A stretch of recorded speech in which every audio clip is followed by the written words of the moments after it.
Hello, folks. It's Lindsey Huddleston back at it again with Sports Psychology Solutions over at the University of Detroit Mercy Elite Camp. We got some of the best players from around the country coming in today under the tutelage of Coach Mike Davis and his great staff. And I'm sitting here with a face that may be familiar to many of you guys who've been watching ball, on the scene, on the blacktop and all around. I got Mr. Randy Gill, a.k.a. White Chocolate, the original White Chocolate. So you're still looking for Jason Williams right now, man? Where you at, man? Put the whole bag up. Good. Was able to be able to meet you and get a great introduction from a good friend of mine, and then you and I had a chance to talk a little bit about all the things you have going on. Why don't you tell me your basketball story, and then I'll allow you to fill us in on what you got going on. Okay. My basketball story, pretty much, I came out of high school, averaged like 21 points. And what area were you in? I was in Maryland, outside in a suburban area.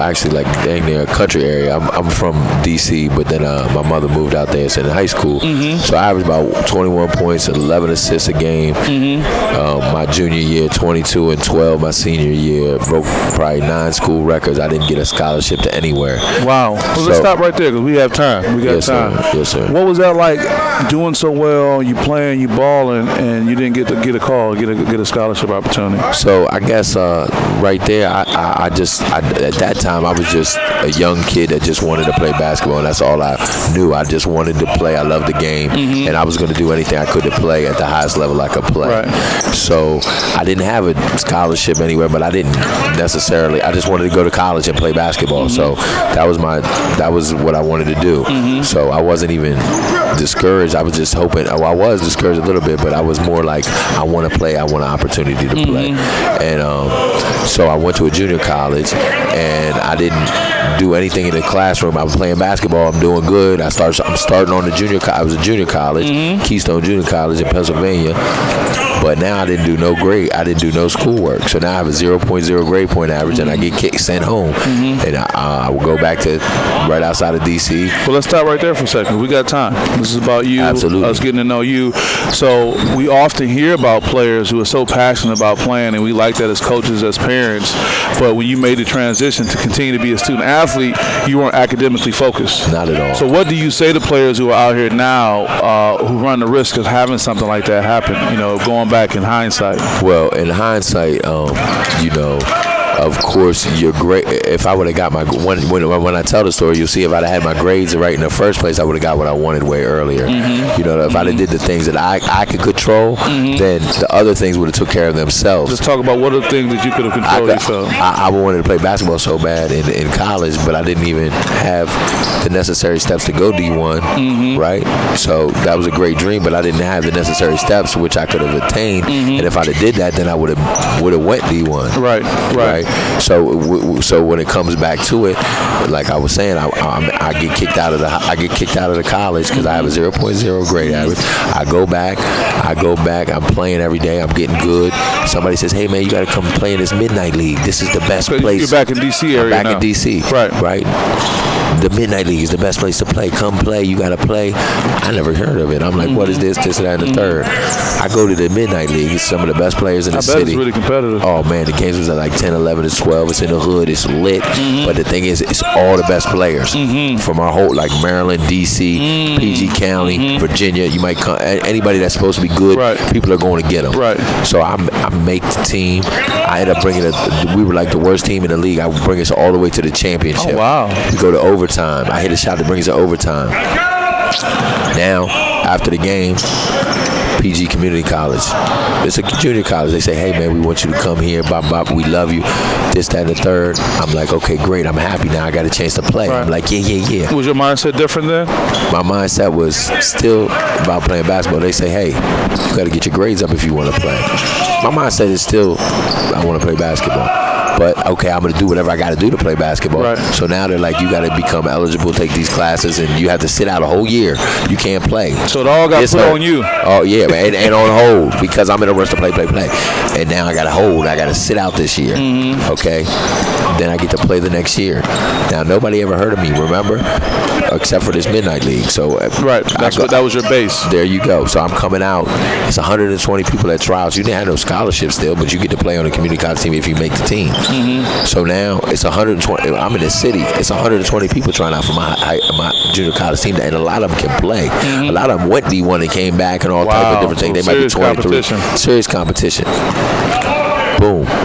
I make the team. Not only did I make the team, we're projected to rank 9th in the state of Maryland JUCO. We end up being number 2 in the whole nation. I'm leading the team in scoring, assists, steals, everything. I'm getting letters now. All type of D1s are starting to go. What did that feel like when that started happening for you? It felt good because it was hard work paying off. But it was just like a mini kind of trial of like a little picture of it happened again on the next level. Like we're gonna get into that, but like after college. Right. So I go to junior college. So now I'm getting D1s and all this, but I don't have my AA degree. Now John Thompson comes to me and says, John Thompson, the great John Thompson. Of Georgetown fame. Wow. John Thompson Jr., great friend of mine. Mm-hmm. He says, he sees me playing in the pro league with all grown-ups, pros. It's not college kids. He says, you're going to play on the Georgetown team tomorrow. This is the summer league. So I'm like, oh, okay.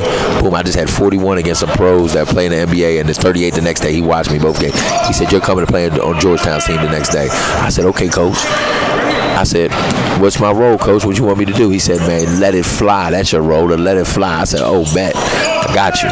Boom, I go out there. I hit the game winner for Georgetown in the summer league. Just hold on for a second. Hold on. You went from having a great high school career, having a rough way to go, going to a junior college, but not really being ready for all that entailed, and that happens to so many of us. Got another chance. Got a chance and did really good on a very competitive midnight league. We know that's competitive, rough and tough. And the legendary Hall of Fame coach, John Thompson, sees you and gives you an opportunity, and you just fast forward and say, yeah, I'm in the summer league game with the Georgetown Hoyas, and I hit, That was my opportunity. He said, you're going to come play. I'll give you a jersey to play on my summer league team tomorrow. Okay. For the Hoyas. So I said, well, thank you, sir. I hit the game winner. So now I think I'm thinking, like, it's on. He got me meeting Patrick Ewing, Dikembe, Alonzo, everybody. Wow. I mean, it's just starting to be a buzz around the city, this and that. And then I can't go to Georgetown because, why?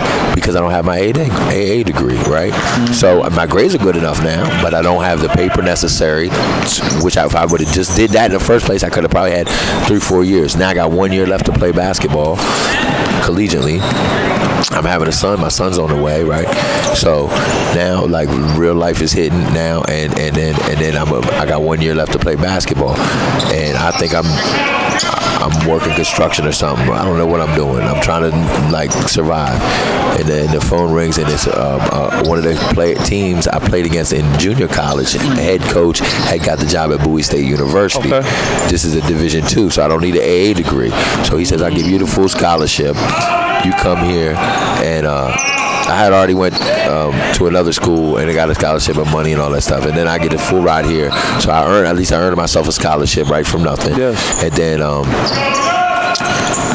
Bowie State University. It's CIAA, historically all-black college, all-black conference. Bowie State, not to be confused with Boise State. Right, not to be confused with Boise State. We out here at Bowie State, baby. So now let's talk about the culture dynamic. Oh, man. Because now White Chocolate has stepped on the campus at a HBCU. Yes, sir. To play basketball of all sports. You ain't to be on the baseball team or the golf team. Nah, not so even what was that transition like? And I know you just kind of starting to talk about that. It was already like, well, PG already, like, it wasn't far from where Bowie State is. It's kind of like, it wasn't really, I loved it, you know what I'm saying? To tell you the truth, it was love, you know what I'm saying? I never probably experienced that much love. Even more so than DC Summer League and DC. Yeah, that joint was incredible. It was incredible, man. Wow. That HBCU, you know, it's love, man, and I wouldn't change that. You know, that stuff made me a better player, a better person. Mm-hmm. I see things different, you know, from more of an overall point of view. I think you have to earn, when you earn stuff, you know, it resonates a little bit better from you. So I just ain't got it. I didn't come from where you did earn that experience, because had you maybe only got that offer out of high school, you probably wouldn't have that kind of appreciation without all those things that you went through. That's right. Maybe that's very true. Mm-hmm. And not only that, like they just not being a major D1 and just having things kind of maybe you had to go find out. You might not even have access to a gym, right? Yeah, so now I got to go find somewhere to work out. You might gotta be outside on the back on the tennis court shooting jump shots because you can't get into no gym. You don't have access to those things. And let's talk about that too, because I think so many players get this. We say entitlement, but they almost are entitled. Like, I should be good, which is okay too. But the thing is, if you don't have it, then what are you going to do, right? So my thing is, you got to find. At the end of the day, you got to motivate yourself, right? Because you can have this trainer all day long, but what about when the trainer ain't there? Then what? I'm gonna put that on the screen. You got to motivate yourself. At the end of the day, it comes from within. So we motivate each other. You know what I'm saying? I always try to each other. So are you saying there's no excuse? There's no excuse because you got to find a way. Because you can make an excuse, but guess what? The result's still gonna be the result. It doesn't matter what that is. That excuse is good for yourself. These life experiences got you to this. Definitely life experiences, because life is a journey, and you got to grow in your path. If you do, you should, and you want to try to. And of course, we all don't always grow, but we want to grow and feed that your greatness inside of everybody. Every one of us got greatness inside of us, right? So we just want to feed that greatness and tap into that, And the more we can lock into those vibes and those ways to elevate each other, not just yourself but each other, of course, and inspire and motivate each other to do great. And that's really what life is about. See, but everybody just gets caught up in just they self a lot of times. Sure. And if they got this and me. So it happens a lot. It happens. And it's a natural, and that's a society that we live in, right? And that's where we're trained and kind of pushed to do, but we have to be outside. Like that. And it's funny, I was talking to one of the coaches earlier. This again, Lindsey Huddleston with Sports Psychology Solutions. We got Randy Gill here telling a great story, and I do know where we're at in the story. There's some other things I want to make sure we talk about that even show why you're here in this gymnasium right now. We're going to talk about that in a second. Absolutely. But it's interesting when you talk about, my goal is for SPS, Randy, is to be the ESPN of sports psychology. I love it, sir. I appreciate it. So you talk about people want to go check out sports, but when people are really kind of craving and trying to find something, I want them to lock in and see this, video that we have, just like you're going to promote it, through your, telling your story. But I'm hearing so much that's so valuable, because it almost seems like this motivational piece I'm hearing from you now, which seems like it's who you are, came based on all of those experiences to get you here. Absolutely, because you are your experiences, at the end of the day, that's what makes each person the individual, because we're 99.99% the same, right? But it's just our experiences that make us different. That's the only thing that makes. That's why they say you can't. So we're the same physically, but it's the experience that we have that makes us who we are. That's your environment and whatever you experience and go through, because that affects you, one way or another. But you want to take it. That's why it's also how you take things, right? Because if we take things in a positive light, it's going to be better. But we can look at things from a different angle always. Right. So you can always look at it from different angles. Right. So we got to try to take that positive out of it. But yeah, absolutely, man. So now we're at Bowie State, and you made the transition that you feel good because you earned a scholarship. Earned a scholarship, right? They never had a winning season in the school history. They had 70 years of basketball, right? Never had a winning season, right? I go there, I got 1 year to play. Now, what does that feel like? Almost like a grad transfer, or having that 1 year. Well, no, because I'm not. Yeah, I just had 1 year eligibility, but I wasn't a grad transfer or nothing. I just, had 1 year left. But how does that feel? But I went to 4 schools now, because I went to the junior college, got kicked out, went to another junior college, took a scholarship somewhere. The coach jerked me or whatever. I left in the middle of a snowstorm, and I leave and I go to the run and shoot, and I start playing every day. And I forgot. So you in Atlanta? No, run and shoot in D.C. because we had one in Atlanta, one in D.C. Okay. So I was about to say. I'm there every day playing, that's when I think I made the most improvement of my game from when I left after junior college, and I went to that school, and I left in that snowstorm in the middle of the beginning of the season, and I left and I went and worked on my game every day, and I was working on my game every day, and that's when I started playing pro. That's when John Thompson came to see me and all that stuff. And then my coach, I couldn't go to there, so I went to Bowie State. I go there. We never had a winning season. 70 years. 70 years since basketball was invented there, or had a team. We ended up finishing we're number 14th in the nation. I lead us in all the categories. We had a great season, and they've been good ever since. Became an attraction. People wanted to go there. Yeah, now it was a hot spot all of a sudden because of where it is, right? But everybody looked it off. No, the whole aura was we can never win. They're never going to win. Even the players that was on the team when I got there, I said, I don't care what did happen before. We're going to put the work in. We're going to win, bro. You got a different kind of motivation. Yeah, and that's why, because you got to believe to achieve. Just like I tell all the youth and I tell people, because you don't even got, you could be somebody's grandparents or whatever, you still got to believe. If you believe to achieve, brother, you know, and that's kind of what I tell them, and I tell the youth, and I go around and trying to just spread that love, and then, you know, so what's going on with you now? Because there's a big international piece that's going on in the city of Detroit right now that you're involved in. Oh man, this is a great thing right here, you know. So I've been playing pro after I came out of college. I might as well just go ahead there, and then we're gonna go right to that. Yeah, sure. So I come out of college, you know, I had the first winning season in school history, led them and everything, but I don't get no NBA, right? Mm-hmm. I don't have no NBA. Was there any buzz at all? No. Wow. So that was a letdown? Oh, I didn't know. I'm gonna play basketball. That's all I know. And then it's like you can no try. It's not one thing to not make it. It's not one thing to get the opportunity, man. You know what I'm saying? Like if you're a doctor, or whatever, or you're a lawyer, you get to take the test. You get to take the bar test. You get to take this test to see if I can qualify or whatever this is, and all these things. But in basketball, you don't get to take the test. They get to pick and choose who they want to take the test. Right. So to me, you know, that's also, I'm glad that these things happen, because throughout my career I didn't get these opportunities, so now I try to create these opportunities for other players, right? And Streetball came along, so I made the TV, I made MTV. I was a $100,000 winner, never lost a game on Magic Johnson on MTV. Wow. What year was this? This was 2003. 2000. I'm #1 Streetball player in the world, won $100,000 with Magic Johnson, never lost a game. Then I get on the and1 tapes and things like that. That was early and1. Yeah, so I'm on the mixtapes and things like that. Who were some of the contemporaries during that time? All I played with all the guys. Like our first place, it was like me, Hot Sauce, The Future, guys like the Half Man, Half Amazing. What's that relationship like with those? Is that still a brotherhood? Oh, no question. You know, it's a brotherhood. You know, and what we did, like Ali Mo, R.I.P. was my best friend, one of my best friends. So we've been all over the country, different places. You know, where all these guys, and what we did, that was a time. It was a special thing. You know, I had to feel real good about yourselves during that time. It was a great thing, and I think at one point, if I just could, for N1, at one point, y'all had just as much popularity as NBA players. I ain't taking nothing away from that. We ain't taking nothing away from the NBA at all. But it was just more. It's more flavor, man. We the streets, so it was just a glimpse of.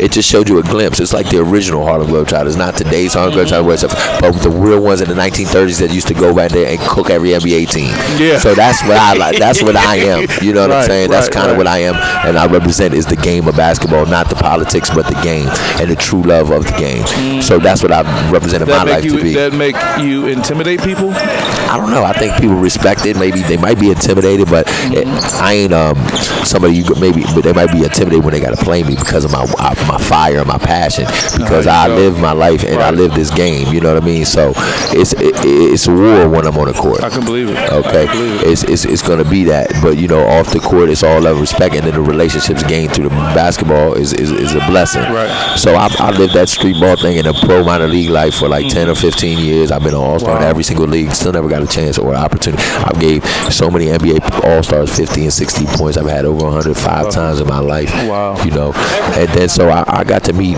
a great person. We was at the Global Mixed Gender League, which is like WNBA players and NBA players, and I had the opportunity to play in this league, and I had a good game, and Stephanie Douglas was there.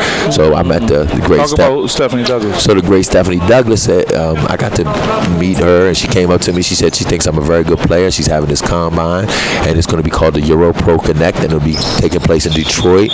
And you know, I hear a lot of things a lot of times, but this is I felt when I met Stephanie, I felt something different. You know, I felt like this lady is serious, and she's going to do some great things. So if I believe that, and you know, I want to be able to help if I can. So she's like, I would love for you to come down and, you know, come to the camp, and I think you could do some things. So I came down. I drove down here, me and my son, and I brought 2 players from the DC area, one from Virginia and the other actually from Senegal, Africa. Oh wow! He's 6'10", and we come to the Euro Pro Connect camp with Stephanie Douglas. I mean, I think she did a great job. You know, we got some great players here at the University of Detroit. Great, everything was good, and we'll be playing the Serbian national team tonight at 7:00. Okay. At Crystal Ray High School. So wait a minute, she invited you out, and you pretty much took the next step with them to be able to keep going on to play against the Serbian national team? Well, actually, I was selected to play by my performance enabled me to be selected to the top 15. Out of approximately how many people? I think I don't know how many people it was. Probably I think it was like 30 couple people. That's a big number though. So they take the top 15. I think I definitely led the camp in scoring over 30-something points a game and over 10 assists a game. Wow. So I led the joint in points and assists. So for those and we were undefeated. Shout out to Stephanie Ducks. We didn't lose the game. Shout out to my teammates. Shout out to my team. You stay undefeated. You showing love. So you got a big night tonight. Yes, tonight. So let's talk about your mindset now as you prepare for a big showing in the next few hours. What are you thinking? How do you prepare for that? Well, I learned from the great Coach Davis that your approach is very important, right? So my mind. Hold on for a second. That was very simplistic, but the way you said that was very powerful. Your approach is everything, is what you said. That's what I learned from the greats. You know what I mean? So. You got to do what you can control, and you can control your approach, right? And we can control our process. Mm-hmm. And I learned that from the great Coach Davis. I just learned that a couple days ago. So I'm going to take that and put it in my bank, and I'm going to try to use that. That came out like that. Yeah. Well, look, we want to wish you the best of luck tonight, Randy. We want to promote you. We want to create some social media platforms for you so the next generation of athletes can connect to your story, because you're living your dream. And you have a story of success, and just talking to you, and if it doesn't come across on the camera, just talking to this young man, he's an inspiration, and I got a feeling there's probably not anyone you can't connect with.